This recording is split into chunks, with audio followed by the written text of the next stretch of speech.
Tengan todos ustedes muy buenas noches. Hoy iniciamos un programa más y tenemos una sorpresa. Estamos con Gustavo Rodríguez Ostria, ex embajador de Bolivia en el Perú, investigador, historiador. En alguna instancia lo hemos invitado precisamente para hablar sobre un libro voluminoso que él ha producido ya bastantes años. Se trata precisamente de Teoponte, la guerrilla. Y ahora pues él sigue allá en el Perú. Estamos haciendo un contacto desde Lima para poder hablar de otra investigación tan importante que está realizando. Vamos a hablar de Tania la guerrillera, que muy pocas personas la han conocido. Gustavo, muchas gracias por hacer este contacto. Sandro, muy buenas noches, gusto de verte por tu intermedio a los amigos, colegas, compañeros, vecinos, vecinas de Bolivia. Gustavo, para entrar en tema, quisiera por favor que nos pongas, muy pocas personas, jóvenes sobre todo, deben saber quién ha sido Tania la guerrillera. Tú sabes que el año 67, cuando el Che llega a nuestro país para instalar un foco revolucionario, bueno, se ha contactado con muchas personas que han hecho un trabajo en las ciudades, un trabajo de preparación para la llegada del Che.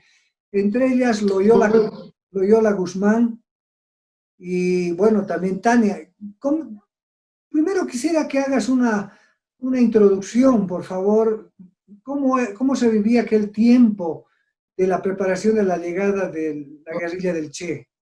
Yo el año, como hace 6 años, fíjate, más, unos 8 años, publiqué un libro en España y en Argentina, nunca en Bolivia, sobre Tania, que no era estrictamente una biografía, sino era su presencia en Bolivia desde el año 64 hasta su trágica muerte en el año 67, en agosto del 67.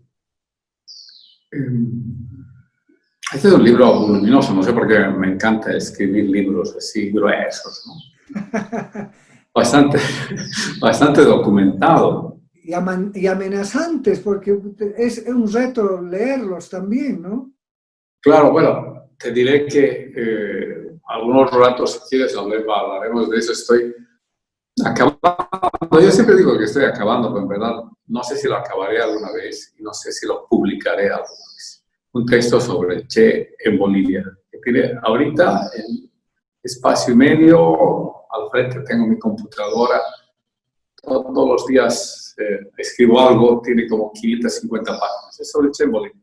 Mucha documentación, documentación de archivos militares bolivianos, testimonios, fotografías, archivos checos, archivos húngaros, archivos ingleses, archivos norteamericanos, archivos de la ex RDA. Hay una larguísima investigación que yo me pregunto cómo unos tipos han escrito unos libros sin haber hecho un recorrido semejante. Pero bueno, respecto de Tania, ¿no? Claro, Tania es un seudónimo. En verdad, Gustavo, me gustaría que hagas una contextualización del momento de los años 60. Sí. Está bien. Claro, solo te digo que Tania es un seudónimo, su verdadero nombre era Tamara Bunke Miller.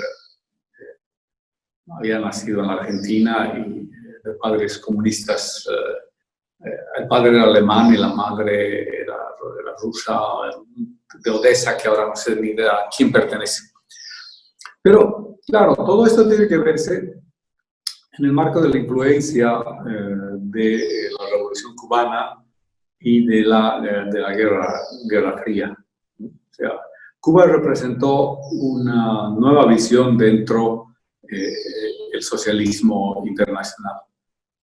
Tanto de su perspectiva política y sobre todo de su estrategia de toma del poder. En ese momento, las grandes corrientes dentro del socialismo eran 3.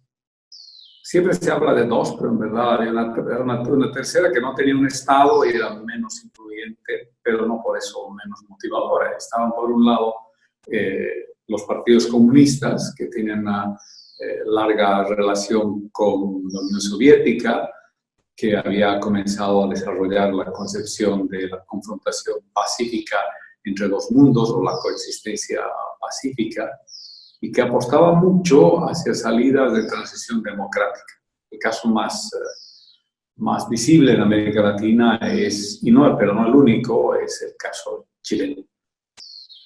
Por otro lado, estaban los maoístas. Después de la ruptura sino-soviética, los maoístas hablaban más bien de la lucha armada, el poder nace del fusil, Mao. Y eran los dos grandes estados en confrontación. Y el tercer grupo, más pequeño, pero no por eso menos importante, eran los trotskistas, ¿no? Que tenían distintas corrientes y distintas fracciones en todo el mundo. Entonces, los cubanos representan una nueva corriente en relación a cualquiera de estos tres. Sobre todo en una confrontación mucho más visible en América Latina con los comunistas, porque los maoístas recién están desarrollando su espectro político después de la ruptura. En el caso boliviano, en fines del año 64, se divide el Partido Comunista en lo que después van a ser el Partido Comunista Marxista-Leninista, los maoístas, y el Partido Comunista Boliviano, más conocido como los stalinistas, o más pegados a la visión soviética. Por tanto, hay que mirarlo en una relación sobre todo con los partidos comunistas. Los partidos comunistas son viejos partidos, nomenclaturas bastante estructuradas, en el caso boliviano con una presencia bastante importante, no nacionalmente, pero sí en el sector obrero, en los mineros, en los grupos de maestros, de estudiantes, muy pocos grupos campesinos que plantean una revolución de tipo democrática que combine formas de lucha armada, pero no lucha guerrillera, y con formas de resistencia y presencia democrática electoral. Esa es su visión muy esquemáticamente dicha. Ahora, los cubanos... Gustavo, no te olvides que nosotros como Estado venimos tras una revolución, la revolución del 52, que va defeccionando, si quieres, por la persistencia precisamente del MNR y Víctor Paz en quedarse en el poder. Y esto ha precipitado en una primera instancia que su vicepresidente le haga un golpe, y después, estaba hablando de René Barrientos Ortuño, y se vayan precipitando las dictaduras o la dictadura en nuestro país.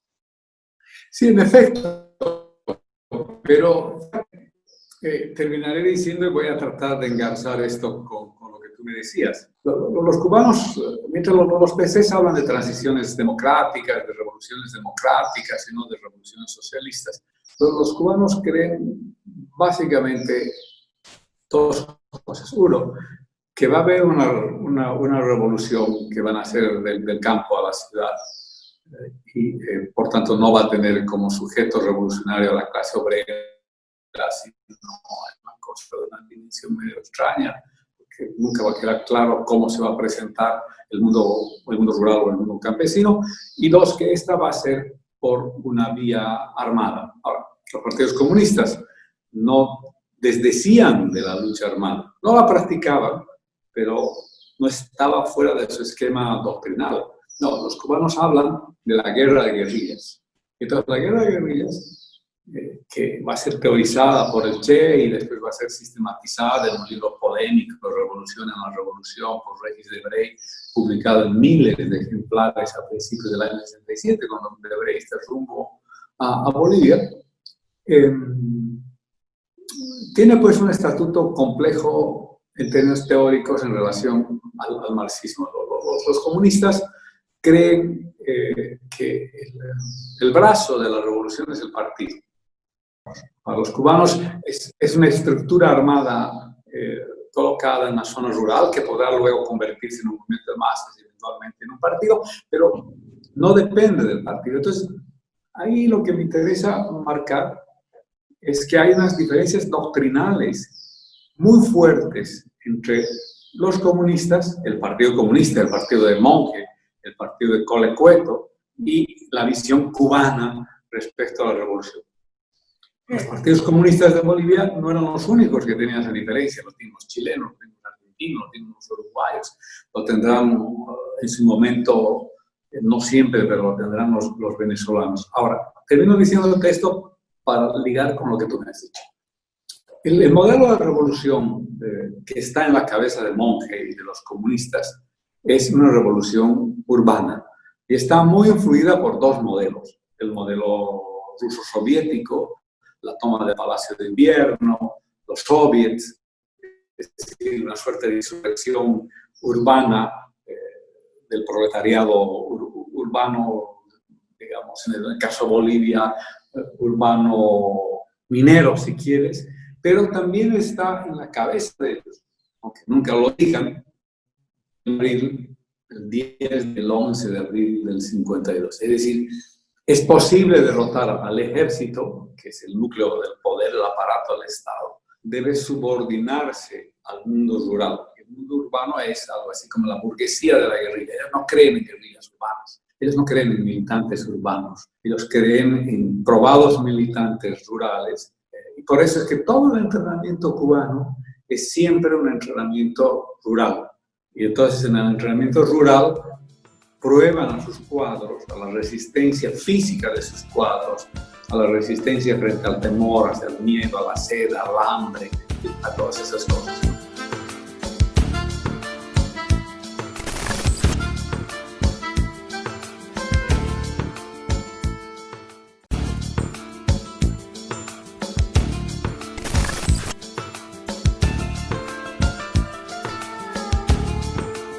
Claro, de ahí surge la gran diferencia entre Monge y el Che, precisamente, porque el Che, como tú bien lo dices, profesaba el foquismo y a partir de ahí que se vayan juntando los campesinos, las masas revolucionarias en las ciudades y tomar el poder. Y bueno, Monge, cuando se reúne con el Che en la selva, precisamente le explica eso de acuerdo a algunos testimonios y le indica de que la estructura societal, digamos, de Bolivia es totalmente diferente a la cubana. O sea, tenemos atrasos en educación, el campesino no está incorporado todavía al Estado, menos va a luchar para una revolución. Y él tenía otra visión, de ahí que el propio Fidel lo considera un traidor a Monge, ¿no? Que le ha traicionado. Pero esa no es una palabra correcta para hablar de Monge. Traición es... traicionas cuando estás comprometida con algo, te vendes y entregas a tus compañeros, ¿no? Monge no creía en la política de Che, nunca se comprometió definitivamente en esta política. Yo hace muchos años escribí un artículo, y después en el libro lo vuelvo a retomar, que se llama Traición o Diferencia. Yo digo que en el fondo lo que hay es una diferencia política, ¿sí? Dos visiones de la política, ¿sí? O sea, dos visiones irreconciliables de la política.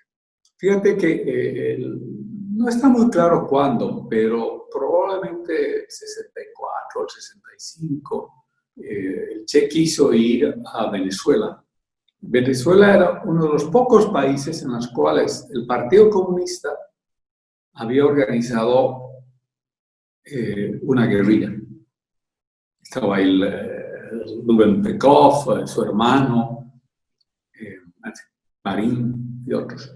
Y cuando el Che quiso ir, le dijeron, no vengas, no vengas. Nosotros somos los que conducimos esto, no tú. Y si tú estás aquí, tú vas a querer conducir eso.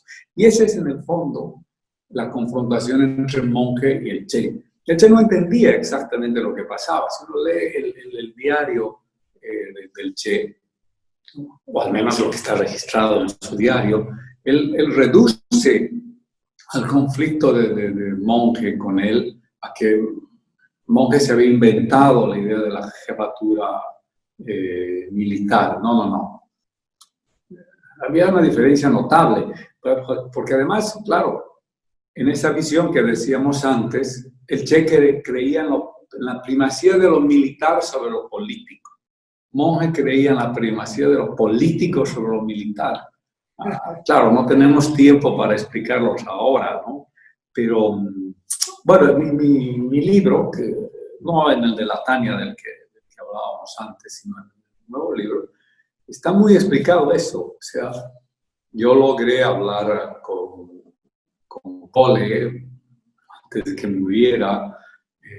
Logré encontrar textos de los archivos checos y de los archivos alemanes, de los archivos norteamericanos que hablan de esta relación. Y logré encontrar y hablar, claro, hay visiones diferentes, distintas, con el tiempo y con la mirada.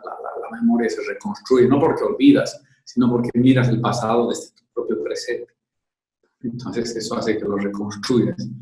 Logré encontrar personas que fueron con Monge a fines de diciembre de 65 al campo de entrenamiento cubano, y logré encontrar personas que fueron a Cuba con Inti Peredo al entrenamiento desde el año 66. Entonces, bueno, vamos a hablar de la Tania, pero algún rato podemos hablar de esto. Los comunistas nunca revelaron la presencia del Che, por ejemplo, a las fuerzas militares o al ejército boliviano o a la CIA. No, fueron muy cautos en ese manejo. Pero tenían sus diferencias. Te contaré una anécdota que me contó un comunista y que aquí seguimos. Esto me contó un hombre que fue en julio 66 con Inti Peredo y otros al campo de entrenamiento cubano. Se suponía que al volver, él no sabía qué iba a hacer, si iba a incorporar o no, a dónde, porque no les avisaban. No te olvides que este es un mundo de secretos, ¿no? O sea, no es que te dicen, oye, Sandro y Gustavo, mañana a las 6 ustedes van a ir porque a Cuba o a donde sea, y ahí se van a entrenar y van a volver porque ahí se van a encontrar con el Che en la cafetería. No, eso no sucede. Vas. Nadie te dice. Claro. Nadie te dice cuándo. Es un secreto. Entonces, cuando él vuelve, no logra, no se enlaza bien con la gente y termina reunido con Monge. Te estoy hablando ya de enero. Nadie puede precisar las fechas ahora exactamente. ¿No? Enero, fines de enero, principios de febrero, el Che ya está en Ñancahuazú, los comunistas saben, Monge sabe porque ya se ha reunido y se reúne con este hombre. El nombre no diré nunca. Y se reúne con él, espera, déjame que te cuente eso. Y se reúne con él y Monge está como vos. Yo no. Monge está detrás de su biblioteca. Y ahí están los grandes clásicos del marxismo, ¿no es cierto? Stalin, bueno, no sé si Stalin sea un clásico del marxismo, pero está Stalin, está Lenin, Engels, todos ellos. Y Monge le dice, el Che no va a triunfar. Su política es errada. Tú no vas a ir con ellos. El partido no va a ir con ellos. Porque si él triunfara, yo tendría que quemar todos los libros que están detrás mío. Porque el Che no es marxista. Entonces, Monge va a reafirmar siempre esta diferencia política. Para los comunistas, el Che no es un marxista. Y no solo para los comunistas bolivianos, sino para los chilenos. Hay que leer a los argentinos, hay que leer a los uruguayos. Yo me he pasado todos estos años para tratar de entender todo esto, leyendo también a los comunistas chilenos, a los comunistas peruanos.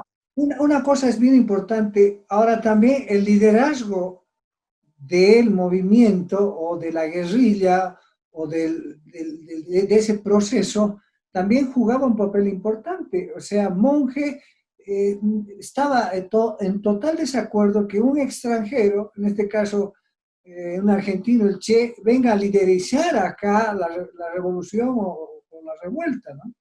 Sí, pero eso sería reducir todo a un falso nacionalismo, que quizás lo había. No, es una concepción diversa, distinta. Monge viene de la tradición del socialismo en un solo país. Los trotskistas creían en la dimensión internacional de la revolución. ¿Sí?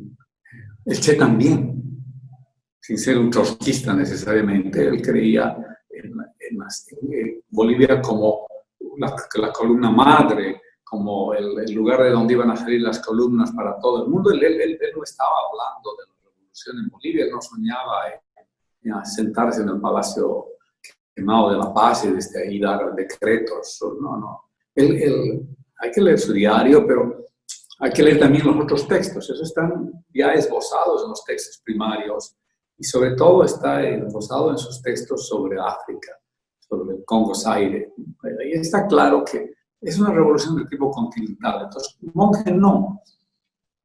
Monge cree en una revolución local. Ahora entremos al tema. Tania. Tania nos decía... Tania está metido en todo este bollo. ¿Cómo llega?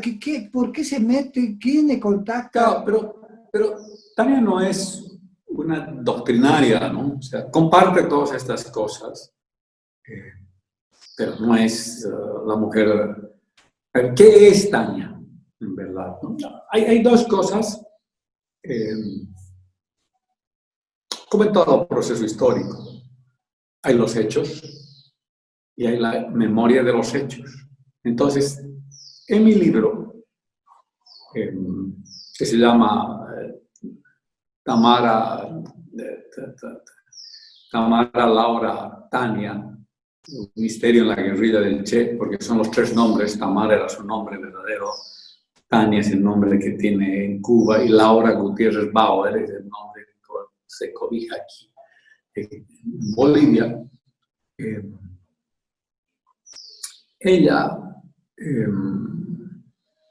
es lo que en el lenguaje, en el argot de los sistemas secretos, se llama una durmiente.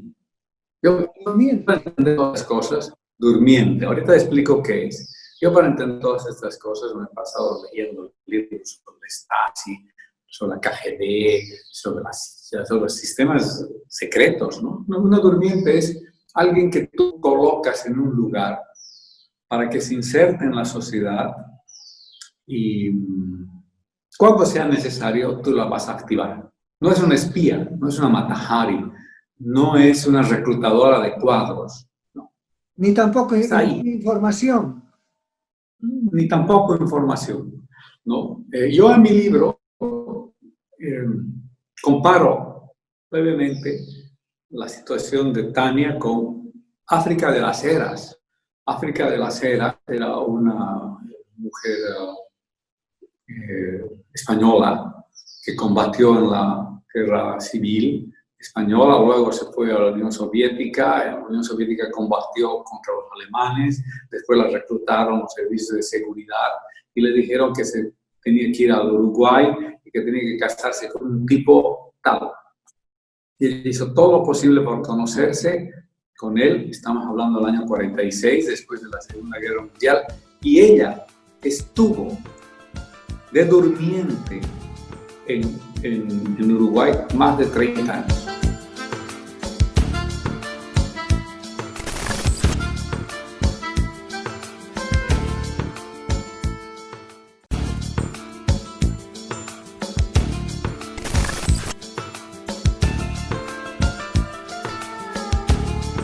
Estamos hablando de que ella era una actriz, digamos, o un actor, claro, y estaba haciendo un papel, y el escenario era toda la ciudad de La Paz, y estaba ahí. Todo Bolivia.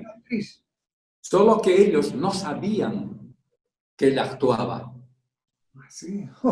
Y en los 30 años, lo que se sabe, solo 2 o 3 veces la necesitaron. El resto hacía su vida normal, común y corriente, ¿no? Hacía doble vida.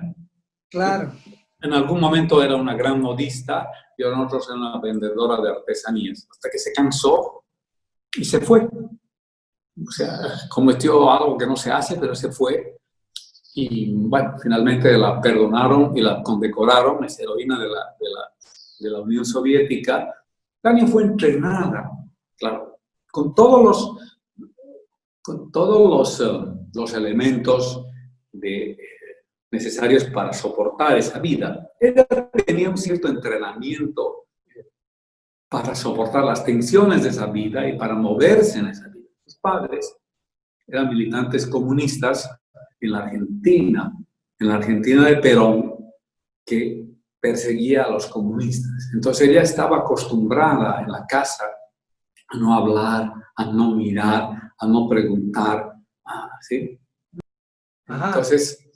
Entonces, cuando los cubanos la reclutan, tiene pues condiciones importantes. Es una comunista decidida, una comunista que no cree en el proceso burocrático de la RDA, sino que ha sido atraída por esta nueva concepción de la nueva izquierda que proponen los cubanos y que sabe moverse en ese mundo. Entonces va a recibir un entrenamiento en Cuba para perfeccionar estas cosas, para probarla, porque vos no te mandan, sino te prueban, ¿sí? Y probarte no significa solo que sabes manejar A o B, C arma, sino que sabes resistir a las presiones. Entonces, los cubanos, tomando el modelo ruso de África de las eras, las recomponen, las reconfiguran, que le tienen que cambiar la figura. Yo publiqué en mi Facebook, para ponerla, una foto donde ella está ahí en el Atrio de la Paz, gordita, de cabello negro, insípida físicamente, ¿no? Claro. Pero si tú ves las fotos de ella 2 años atrás en Cuba, es una mujer rutilante, rubia, ¿no? No muy alta, pero muy atractiva, Ajá. si quieres tú, en esos términos. No.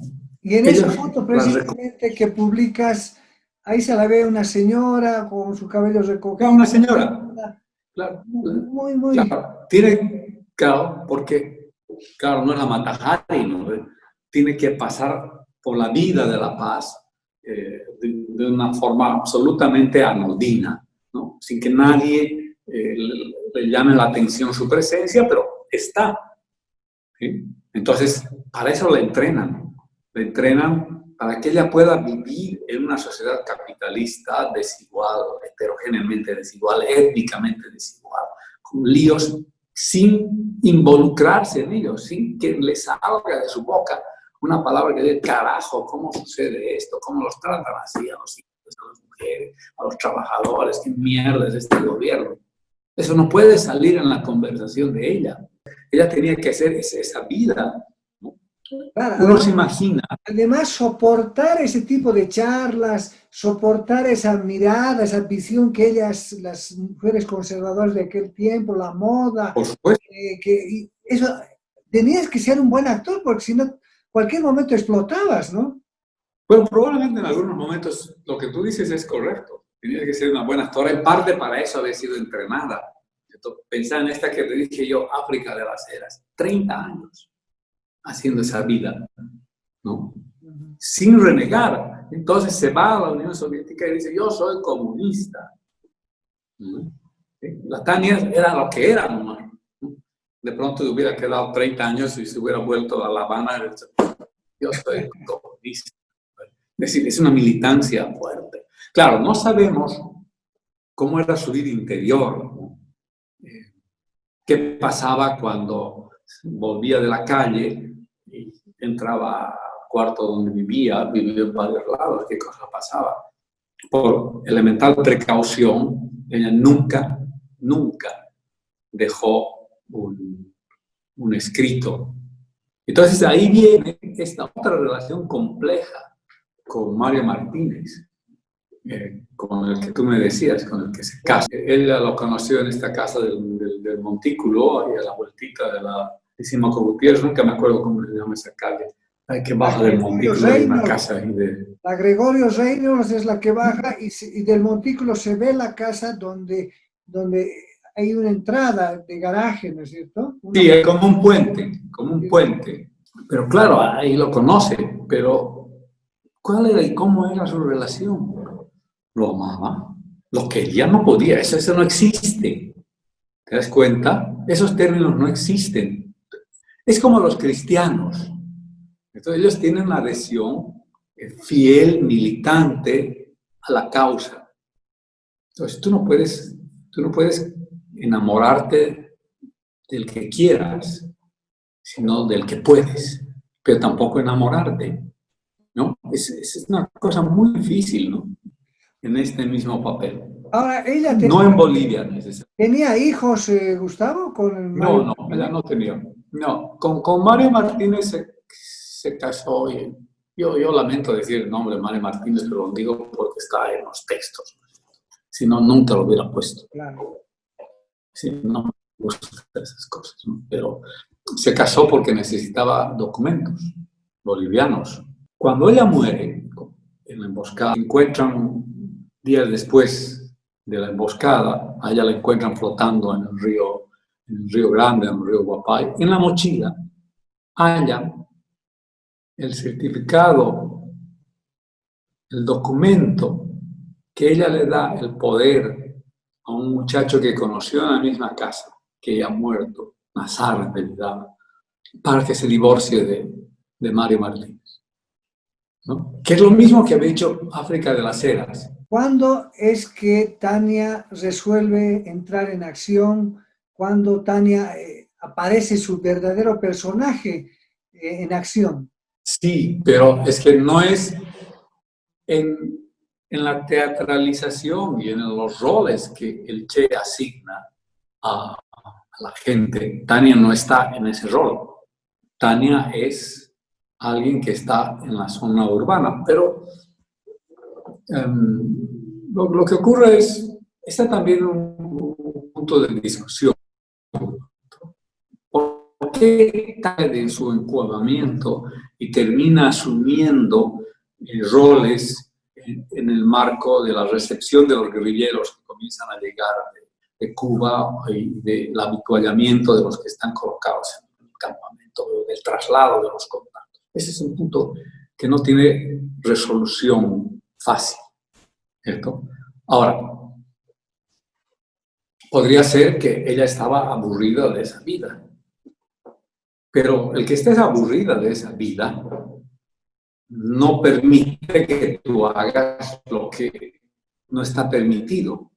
¿Qué relación tuvo ella con Loyola Guzmán, por ejemplo? Porque Loyola Guzmán... Muy poca, ¿no? O sea, porque como ella no tenía de inicio esta función de relacionarse con la gente de la izquierda, ¿sí? Pero no estaba, 31 de diciembre. ¿no estaba llamada a alinearse al frente de combate? ¿O cuál No, sería? ahí no, en el monte no. No, en el monte no, porque además hay otra cosa. En la concepción del Che, no hay lugar para las mujeres en el monte. Y de hecho, cualquier mujer, y quizás alguna de las que nos va a ver haya pasado por esto. Conozco varias en La Paz y en otras ciudades que se han entrenado en el mundo guerrillero pre-post Teoponte, saben que en esa lógica las mujeres están asignadas a las ciudades, ¿no? Con ciertas tareas específicas, pero no para el monte. Supone fuerza física, las mujeres son más vulnerables ante la tortura, pueden violarlas, cosas. Entonces, en esta concepción, eso solo va a cambiar con la guerrilla, no del todo, pero va a cambiar en la guerrilla nicaragüense o en la guerrilla salvadoreña, ¿no? O sea, ahí las mujeres van a tener un rol más preponderante, pero no en la concepción guevarista. No. Entonces ella no está destinada al monte. ¿Era una concepción machista? ¿Era una concepción para proteger a las mujeres? ¿Era una concepción únicamente para que estén las ciudades? ¿O si están en el frente de batalla? Una mezcla de todo. Encargarse de las cuestiones de mujeres, cocinar, asistir grandes. Claro, es una mezcla de todo. Es una mezcla de todo. Y fíjate Ella no está entonces para el monte, ni ella ni ninguna otra, ¿no? O sea, hay una foto de la Loyola Guzmán con los hermanos Peredo, donde ella está con un uniforme y un fusil, pero es una concesión, ¿no? A ella por su papel, el rol, pero no quiere decir que la van a reclutar, la van a llevar ahí. No, no quiere decir eso. Ajá. En esta concepción que tiene el Che. No, la guerrilla es algo de decisión, inteligencia militar e inteligencia física, si quieres tú. Entonces, no, Tania está para la ciudad, donde va a cumplir otros roles, ya no tan, va a seguir este rol medio anodino de relacionamiento, pero va a comenzar a recabar información, probablemente va a entrenar algunos cuadros, de hecho antes de irse y después de venir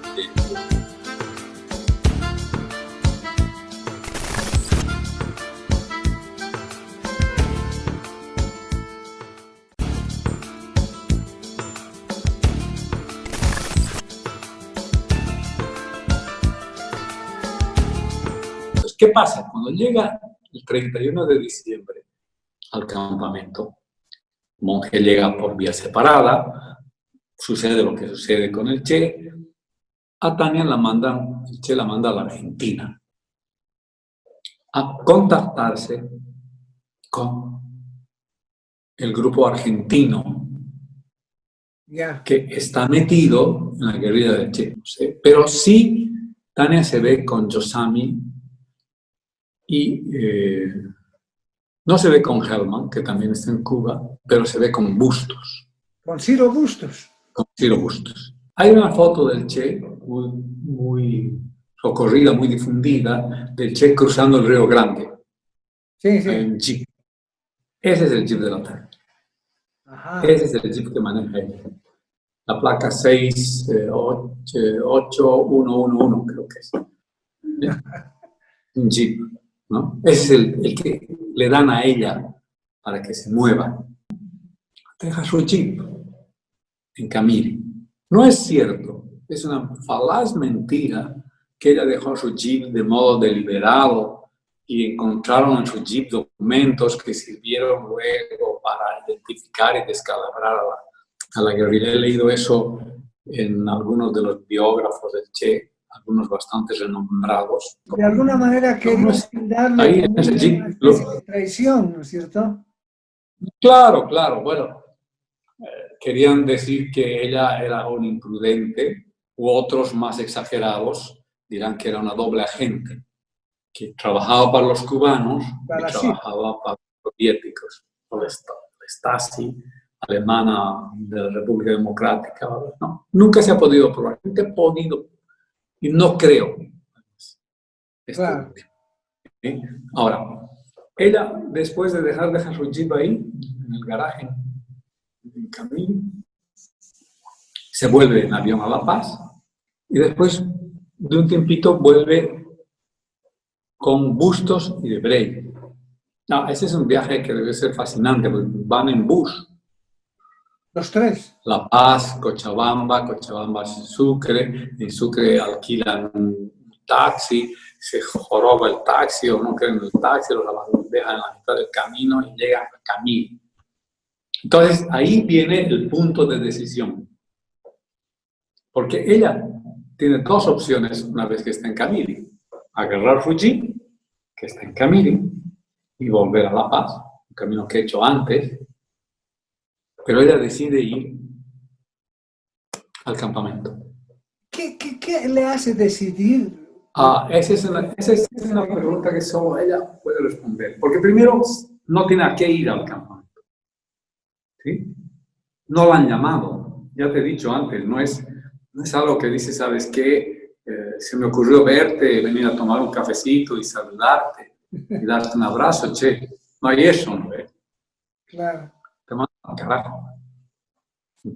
Sí. No, es la guerrilla, como en toda organización clandestina, hay reglas de seguridad y esas tienen que cumplirse y los militantes que salen de estas son pues castigados y sancionados. No, pero ella decide irse. Se dice, eso lo cuenta Bustos, que en el camino, esos son los primeros días de de marzo 67. En el camino, el Inti Peredo, que es el que todavía cumple ese rol de vincular Camiri con el campamento guerrillero que estamos adentro, le dice, quédate. Ya hay actividad militar, ya los militares han venido, en realidad la policía vino al campamento, y es riesgoso. Y él dice, no, igual me voy. Se va, claro, el Che no está, no me acuerdo, de 7 u 8 de marzo, perdón, he dicho abril, pero es marzo, y el Che no está dando ese periplo y va a llegar el 20, y ella se queda. Cuando todos los relatos disponibles y los diarios disponibles, incluido el del Che, coinciden cuando el Che llega, ella lo recibe todo afectuoso, le pone su brazo, ¿no? Ella, ¿qué está haciendo en el campamento? Ella está oyendo la radio, cobrando información, cocina, cose, ¿no? Esa es su vida del campamento. Uh-huh. Y el Che enfurece. ¿Por qué razón? ¿Qué haces aquí? ¿Por qué estás aquí? Nadie te ha llamado. Entonces ella no puede dar una respuesta. Pero el Che no sé por qué razones, porque yo tampoco creo, y aprovecharé de decir que ellos tenían una relación amorosa. Claro. Probablemente la Tania estaba fascinada con muchos otros, con la figura mítica del Che y lo que representaba. De ahí a que hubieran tenido una relación afectiva, amorosa, sexual, eso es absolutamente falso.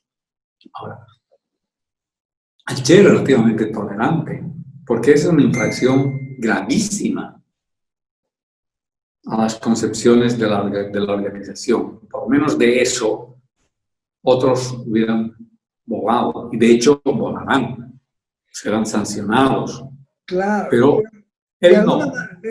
Gustavo, de alguna manera tú dices que, bueno, sabemos que el Che era rígido, era un tipo bastante sobrio en sus acciones, ha debido tener alguna benevolencia con ella, ¿no? Pero no sé si benevolencia, quizás, pero sobre todo comprensión del rol que ella tenía. Ellos habían invertido un montón de tiempo en posicionar a la durmiente en la sociedad boliviana y ella había logrado eso con relativo éxito. Entonces sacarla o meterla al monte o botarla a su casa era pues fregado. Entonces deciden. Pero además no es la única que está atrapada. O sea, el 23 de marzo la guerrilla es descubierta y se produce la emboscada, aquella cañón de Llancahuaso. Uh-huh. Produce alegría en la guerrilla y produce alegría en ella, por supuesto. Pero también produce desazones, porque en el libro del Che hay 4 visitantes. Visitantes quiere decir no van a estar dentro de la guerrilla. Eso es muy importante, porque Tania no está en la guerrilla para estar en la guerrilla. 8 visitantes, Regis de Brey, Ciro Bustor, Tania y no sé quién más tendría que ser. El chino, Chang, que se ha quedado. No sé, algún día podríamos hablar de Brey. No, él va a quedarse, ¿no? De hecho, él deja una carta que era muy típico en esa época de despedida. O sea, ni vuelta a quedar, se tienen que quedar, digamos. Pero, claro, pero el lío de Tania es más mayor porque, a ver, de los 4, sobre todo de Ciro, Bustos y de Brey, ellos suponen que la inteligencia militar no sabe quiénes son y por tanto van a poder pasar por ese filtro. En cambio, Tania no. ¿Por qué? Porque su jeep ha sido descubierto. ¿Cómo llegaron a ese jeep? Es algo que no es posible establecer, pero es presumible. A ver, Tú has ido a Camiri, ¿no? Camiri ahora es una población algo más grande. Yo he estado en Camiri, ¿no? En el Hotel Londres, donde ella se aloja. En esa época era un pueblito así. Entonces, con mínima o máxima inteligencia, los servicios de seguridad policiales o del Estado dicen: a ver, veremos la lista de extranjeros. Claro. ¿No Porque ya hay rumores de que hay una mujer en la guerrilla. Los soldados capturados el 23 la han visto. Entonces, la policía va y entonces se encuentra y algo no falta, que dice que su jeep está ahí. Entonces van al jeep y ¿qué encuentran en el jeep? Una libreta de ella, que tiene todas sus direcciones sociales, todas. ¿Sí? ¿Listo? Ninguna otra cosa. Y la maleta de Bustos y la maleta de Debray, que tiene sus ropas, porque claro, ellos han llegado para irse, suponen que el Che está en el campamento, ellos no saben que no está en el campamento y que van a venir a los 2 días y les han dejado sus maletitas ahí. Nada más. Claro. Lo cual hace que en el caso de Debray, no sea en el caso de Bustos, la policía sepa que hay un hombre que se llama Regis Debray, porque está su tarjeta de presentación, está con su dirección, está ligado a Laura Gutiérrez, que es el nombre que usa ella, y al jeep. Claro. Pero, claro, en la guerrilla esos datos no se saben. Lo que sí se sabe, porque lo dicen, es que los militares dicen: hay una mujer identificada. Incluso en el periódico Jornada se publica su foto. Claro, Sanier, Víctor Sanier, que es el que lleva a las manos el diario, en fin, hay otra historia, me contó que Arguedas lo llamó. El papel de Arguedas es un papel fenomenal, nunca se ha aclarado muy bien, lo llama y lo dice. Dice: mira, ¿tú conoces a esta mujer? Él la conocía socialmente. Le dice: sí, ella está en la guerrilla, publica la foto. Y se publica en Jornada, que era un periódico donde Arguedas escribía. Era socio, ¿no? Sanier creía años después, muchos años después, que Arguedas con eso quería advertirles a los de la guerrilla: está identificada, no la saquen. Ya sabemos que está aquí. Entonces, ese era el lío de la Tania. Mientras Debray y Bustos podían salir porque la gente de la guerrilla suponía que iban a pasar como periodistas, iban a eludir cualquier cosa, ella no podía salir, por lo menos igual que ellos, porque ya sabían que estaba identificada.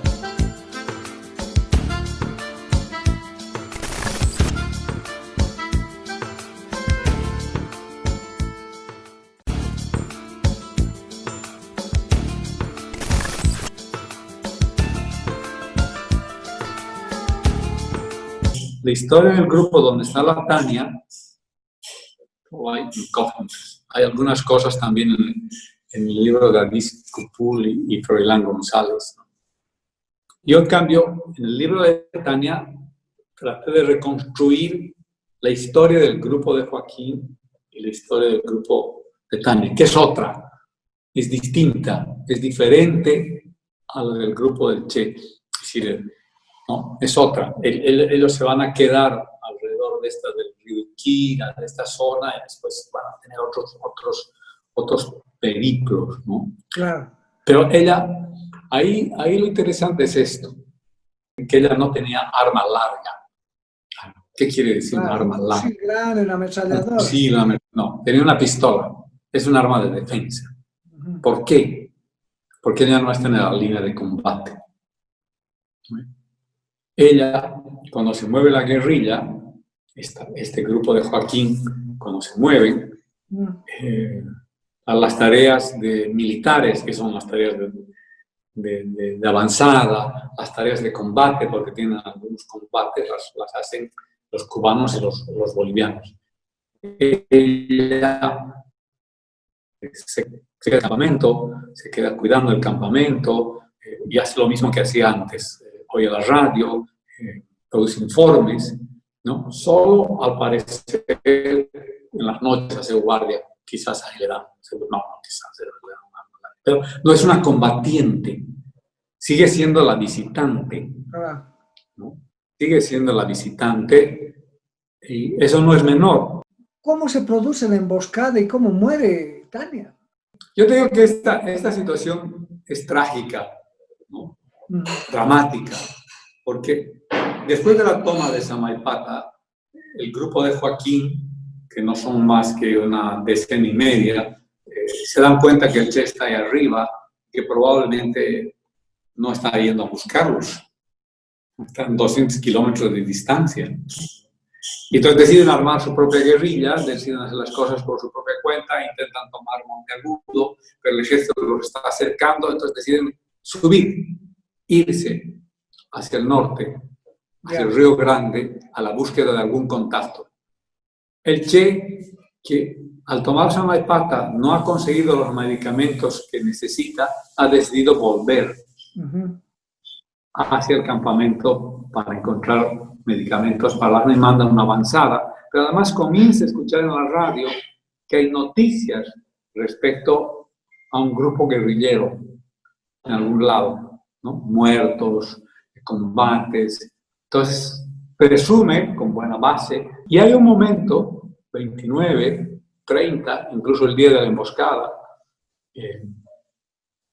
que están separados no más de 1 kilómetro, 1,5 kilómetros quizás, ¿no? No deja de ser trágico porque no se ven, porque unos están caminando, el grupo de Joaquín, donde está la Tania, está caminando por la orilla, por la playa del río, y el Che, porque ese era el plan del Che, porque está atacado por el ejército, se sube, se trepa al monte, y del monte no ves la playa. ¿Sí? Además, no sé qué otras cosas sucederán en los sonidos cuando se produce el combate, donde es emboscada a Tani y su grupo, ellos que están a 1 kilómetro, 2, no escuchan nada. A un paso, ¿no? Prácticamente, pero. A un paso. Claro, uno podría especular y decir, ¿qué hubiera pasado si se hubieran encontrado? Claro, los aplastaban a todos. O a todos, o la guerrilla se fortalecía y duraba más. Entonces ahí los emboscan, ¿no? Y Joaquín comete así un error monumental, porque claro, yo nunca he recibido un entrenamiento guerrillero, vale la pena dejar claro, y yo sé que, por lo que he leído, que si tú vas a cruzar un río, no cruzas como él cruzó. Ellos cruzaron una fila india, no. Lo que pasa es que tiene que cruzar uno, ver que no hay nada en el otro lado, y van cruzando de un hito, de un hito, de un hito. Probablemente porque era tarde, deliberadamente, Honorato Rojas, que ya trabajaba con los militares, que ya trabajaba con la CIA, cruzan todos juntos, y eso facilita que los militares que se han colocado en ambos lados del río, les disparen.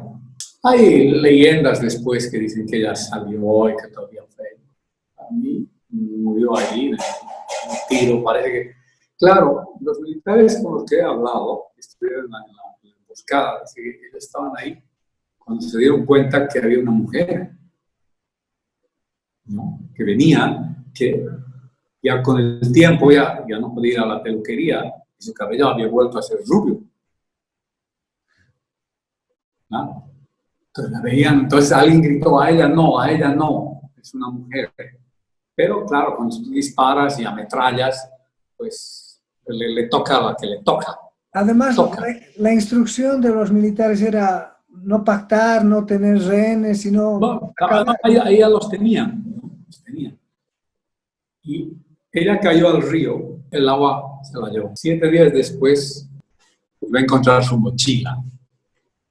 Es muy importante este dato de la mochila, porque ahí están todos sus documentos.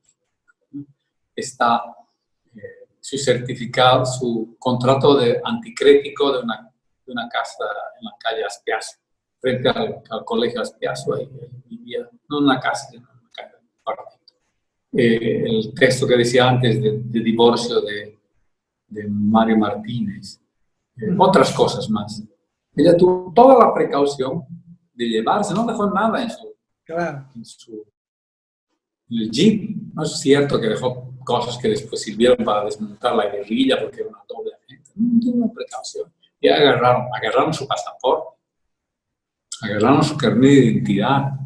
Se pudo juntar la figura masculina del Che y la figura femenina, la Tania, ¿no? Será, es decir, Fidel había dicho, y será es como el Che, pero hubo mujeres que decían en Argentina, en Brasil, en Chile, en cualquier otro lado, seremos como Tania, ¿no? Muchas gracias. Hemos estado con Gustavo Rodríguez Ostria, ex embajador de Bolivia en el Perú, hasta ahora todavía confinado ahí en el Perú.